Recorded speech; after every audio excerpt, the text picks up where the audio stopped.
Hello दोस्तों, राधे राधे, जय श्री कृष्णा। दोस्तों, आज हम आप लोगों के लिए एक माँ और बच्चे के बीच की गीत लेकर आए हैं। आप लोग वीडियो को लास्ट तक देखिए और कमेंट करके हमें बताइएगा कि यह गीत आपको कैसी लगी।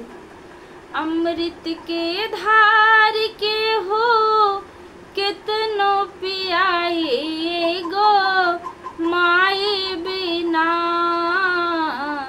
कैसे करे जवा जोड़ाए है भैया गो माई बिना, कैसे करे जवा जोड़ाई है भैया गो माई बिना।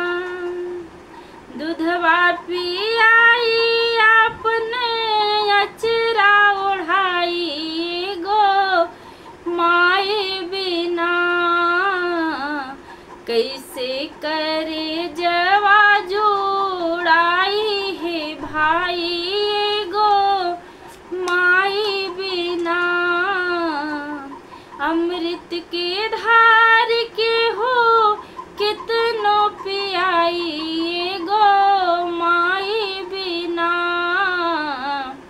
कैसे करे जवा जोड़ाई है भाई गो माई बिना। दुख तकलीफ बालक पे जब आवेला हो, दुख तकलीफ बालक पे जब आवेला हो, जाई के माई के रोई रोई सुनावेला हो, गले से लगाई लेनी दुख मिट जाई एगो माई बिना, कैसे करे जवा जोड़ाई है भैया गो माई बिना।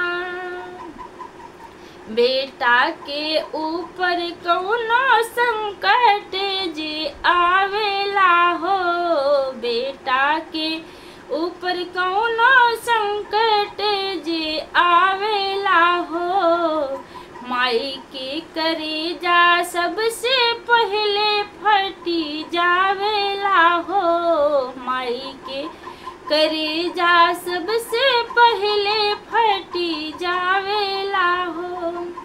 उबा अभागा जे करे माई के बुराई एगो माई बिना,